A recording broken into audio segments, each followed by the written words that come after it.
Yo, what is up guys, Boy here.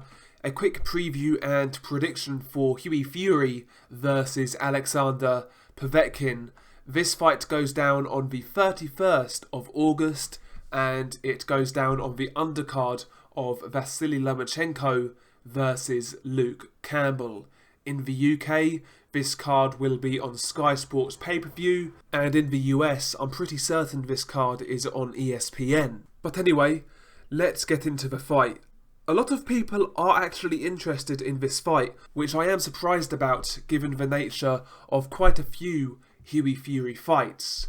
But anyway, let's briefly run through the tale of the tape. We will start with the more experienced Alexander Povetkin.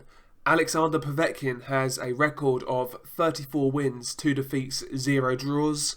24 of those 34 wins coming by way of knockout, giving him a 67% knockout ratio, whereas Hughie Fury has a record of 23 wins, 2 defeats, 0 draws.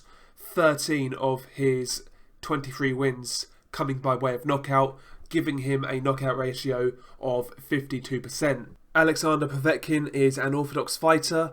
He is listed as 6'2" with a 75-inch reach, whereas Hughie Fury is also an orthodox fighter, but he is 6'6" with an 80-inch reach. So Hughie Fury does have a 4-inch height advantage and a 5-inch reach advantage. Also, Alexander Povetkin is 39 years old, whereas Hughie Fury is 24 years old. So Povetkin is substantially older. Will Hughie Fury's youth prove to be a big advantage in this fight, or will Povetkin's experience be a factor? I will get into that a bit later, but in regards to experience, Povetkin, he's had more fights, but, he's fought much better competition. He's been in there with the likes of Vladimir Klitschko, Anthony Joshua, Marco Huck, Ruslan Shagayev, Mike Perez. He's been in there with a lot of guys. Povetkin is far more experienced and he's fought at a higher level of competition. He also had a very extensive amateur background. He's basically seen all styles. He's been there, seen it, done it, and he's got the t-shirt. Like I mentioned, Hughie Fury is a lot less experienced. As a pro, he's only really had 2 fights at world level against Joseph Parker and Kubrat Pulev, and he came up short on both occasions. Whereas Povetkin, although he lost to Joshua and Klitschko, he's acquitted himself far better at world level than Hughie Fury. And I think the level of competition, the experience of Povetkin is a big factor going into this fight. I really don't think Hughie Fury has seen anything like Povetkin in his pro career to date. I just struggle to envisage how Hughie Fury deals with Povetkin's style, in all honesty. But let's talk about the fight, let's talk about the clash of styles. As we know, Hughie Fury is a negative defensive fighter. He likes to fight on the back foot and keep you at arm's length. He'll flick that jab out there and he's content to try and point score. Hughie Fury, to his credit, he does have quite fast feet for a heavyweight, and he's got decent upper body movement.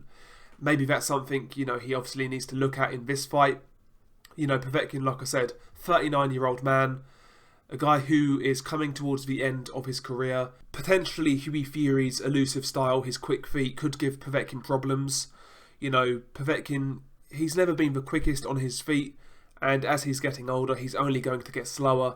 And like I said, against a guy with quick feet like Hughie Fury, Hughie Fury should really use that as a base for his game plan. And listen, we all know he moves well, but for me, Hughie Fury needs to be far more active. He needs to be picking his spots far more often.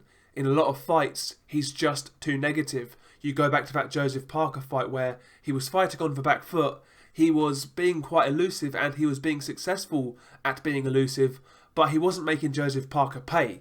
That was the problem. And if it's like that in this fight, he's not going to discourage Povetkin from coming forwards. Hughie Fury needs to be far more active with his jab going into this fight, and he needs to throw it with more authority. Hughie Fury's technique on the jab is terrible, it's got to be said. In fact, like I said, go back to that Joseph Parker fight, the referee had to actually warn him on how to throw a jab properly because he was flicking it up and he wasn't landing with the correct part of the glove. Hughie Fury needs to be more active with the jab and he needs to be more solid with it. He needs to step into it and he needs to try and not only point score with that jab, but cause some damage with it. Give Povetkin something to think about. Redden up that face, make that nose bleed. You know, he needs to be active with the jab and it needs to be solid. Hughie Fury also needs to be more active with his power shots and he needs to pick his spots with his combinations. Hughie Fury, on the odd occasion he lets his hands go, actually displays good hand speed, but he doesn't do it often enough. In this fight, he needs to be letting go of 2 to 3 punch combinations to catch the eye of the judges and to cause damage on Povetkin. Hughie Fury also needs to straighten up his right hand going into this fight. Hughie Fury's right hand is one of the worst in the heavyweight division. He can't throw a straight right hand to save his life. It's loopy, it's wide, and Stevie Wonder can see it coming. That shot is not going to work against Povetkin. Povetkin will slip it or block it on the gloves. Hughie Fury needs to straighten up that right hand and try to time Povetkin coming in. We've seen Povetkin get caught with that shot in a few fights. The Klitschko fight, the Joshua fight.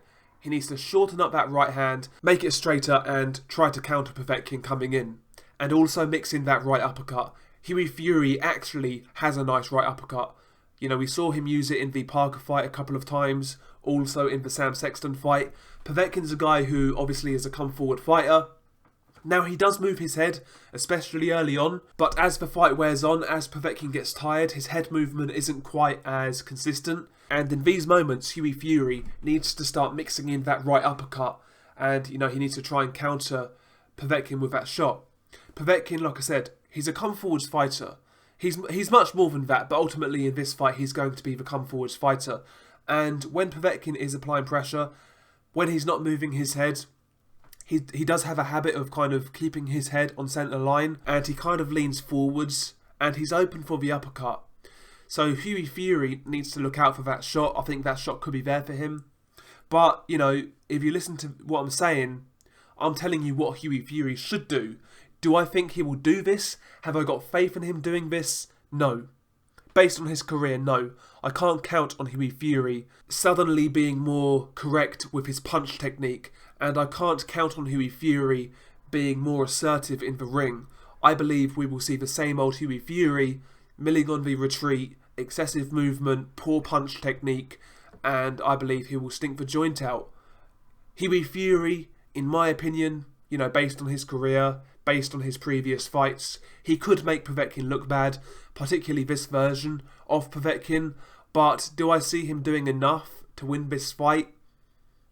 No, I really don't. Unless Povetkin is completely shot, I just don't see how he can win this fight. I don't think he's got the punch power to keep Povetkin honest. I don't think he's got the punch technique or offense to keep Povetkin honest. And I believe all the eye-catching work will be landed by Povetkin. I believe his pressure will panic Hughie Fury. Hughie Fury will be erratic, and he won't do enough to win this fight. He won't do enough to win this fight. I see Povetkin walking Hughie Fury down, landing the odd big shot here and there, but I could see this fight being marred with clinches initiated by Hughie Fury. I believe Hughie Fury will struggle to cope with the pressure that Povetkin brings, and he will try to tie Povetkin up. And by the way, one thing about the clinch I want to mention, I've noticed this about several Hughie Fury fights. Hughie Fury does have a habit of holding, but what I've noticed is, when he exits the clinch, a lot of the times his hands will be completely low, and he's there to be hit. When these two guys get out of a clinch, if Povetkin is quick enough, I could see him timing Hughie Fury with a left hook. Go back and watch the Gervonta Davis fight with Ricardo Nunes. There was a similar moment in that fight where the two dudes clinched and Nunes got out of a clinch, but he really didn't reset himself. He didn't have his hands up and he wasn't ready for the action, and as a result, Tank caught him with a beautiful shot. I wouldn't be surprised to see something happen to Hughie Fury similar to that. That's something to look out for, in my opinion, but I just believe Povetkin, despite him being the much older man, despite him coming towards the end of his career, I believe his pressure will be too much. I believe his punch power will be too much. and ultimately his superior technique will see him win the day.